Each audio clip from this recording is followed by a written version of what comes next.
Et je n'aurais pas la discourtoisie de mettre en parallèle l'augmentation potentielle du prix du Vélib de l'augmentation réelle du tarif du pass Navigo. Et nous allons en passer aux espaces verts, et je vais demander à Philippe Derand de bien vouloir nous présenter rapidement les délibérations qui restent. Il est 21h30 et on a encore beaucoup de travail à faire. Bon, on va essayer d'être assez rapide, donc. Alors, comme vous le savez, la végétalisation est un enjeu majeur de la transition écologique des villes. Elle est nécessaire pour adapter notre ville au changement climatique. Alors, je vais vous faire un rappel rapide de la mandature. L'objectif, c'est de planter 20 000 arbres supplémentaires, atteindre 100 hectares de murs et toits végétalisés, dont un tiers consacré à la production de fruits et légumes, ouvrir au public 30 hectares d'espaces verts supplémentaires, aménager un potager et un verger dans chaque école, développer l'agriculture urbaine. Végétaliser l'espace public, notamment par l'aménagement des rues végétales. Et d'ailleurs, dans le 18e, nous allons prochainement végétaliser la rue Montcalm. Nous aurons une réunion sur site fin septembre.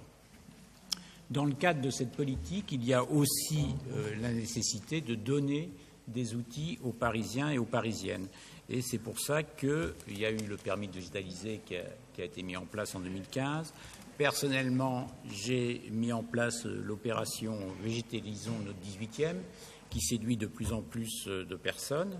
Et puis, il y a eu les opérations des graines à tous les étages et des bulbes à tous les étages, qui concernent directement cette délibération. Donc, la délibération en question, elle prévoit pour la prochaine opération 40 000 sachets de bulbes qui seront distribués à partir d'octobre 2017. Donc, en conclusion, je vous demande de bien vouloir approuver la mise en œuvre de ce dispositif de fourniture de sachets de bulbes et de graines aux Parisiens et aux Parisiennes qui seront distribués à l'hôtel de ville et après dans les mairies d'arrondissement. Poursuit sur la sensibilisation à la biodiversité. À la biodiversité. On en parle beaucoup, mais on est plutôt analphabète. Alors, et puis c'est aussi, parfois, il y a des petites bestioles qu'on n'aime pas trop. On ne veut pas parler de la biodiversité, mais il ne faut pas trop que ça nous embête. En tout cas, on a besoin d'éducation et d'apprendre ce que c'est que la biodiversité. Alors pour cela, la ville a lancé au printemps 2017 un appel à projet éducation et enseignement de la biodiversité pour permettre aux associations de solliciter des subventions de fonctionnement pour soutenir des projets ou de l'investissement pour avoir du matériel nécessaire à la réalisation de ces actions. Il y a 46 projets qui ont répondu à l'appel, 26 ont été retenus. Et cette délibération propose d'attribuer une subvention à chacun de ces projets pour un montant global de 69 300 €, merci d'y atteindre, dont 56 300 € au titre du budget participatif de 2016, plus de nature en ville. Alors, les subventions concernent tout Paris, donc je vais vous parler des subventions qui nous concernent plus directement le 18e. Donc il y a une association du 18e, mais qui va œuvrer dans le 14e, c'est l'association Pépin Production, qui a permis et qui a aidé des riverains à végétaliser la rue Capron. C'est une subvention pour un montant de 2 000 €. Il y a l'association Au Cœur des Chats, qui œuvre sur la petite ceinture, pour la construction de cabanes pour des chats libres et de cabanes pour les hérissons, qui seront installés entre la porte Montmartre et la porte Niancourt. Il y a beaucoup d'hérissons sur les voies de petite ceinture. À Ecobox, il y a plein de hérissons, etc. Donc, ils auront une subvention de 1 000 €, donc 400 en fonctionnement et 600 en investissement.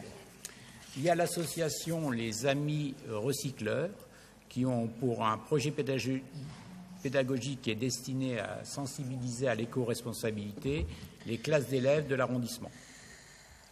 Et donc, ils accueillent et ils font visiter la recyclerie avec leur aménagement sur la fabrication de nichoirs à oiseaux, d'hôtels à insectes, l'entretien de l'espace qu'ils ont sur le long de la voie ferrée et la découverte des insectes au jardin.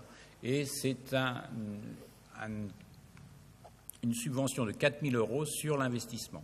Il y a également l'association Véniverdi pour 2 projets de sensibilisation des élèves à l'agriculture urbaine qui ne sont pas dans le 18e mais dans le 19e arrondissement. Mais je cite l'association Véniverdi parce qu'elle a participé à des actions de végétalisation dans le 18e arrondissement.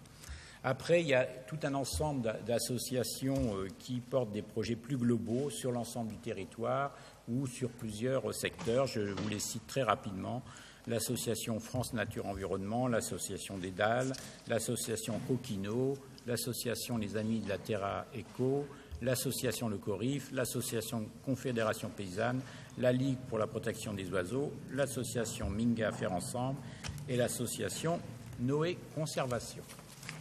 Je profite d'avoir un petit peu la parole et de prendre encore 2-3 minutes de votre attention pour vous renvoyer à la dernière page de l'ordre du jour pour la DEV 3G, la subvention de 161 000 € avenant à des conventions à 4 associations pour la mission, pour la réalisation de 4 projets d'insertion professionnelle pour l'entretien horticole d'espaces verts.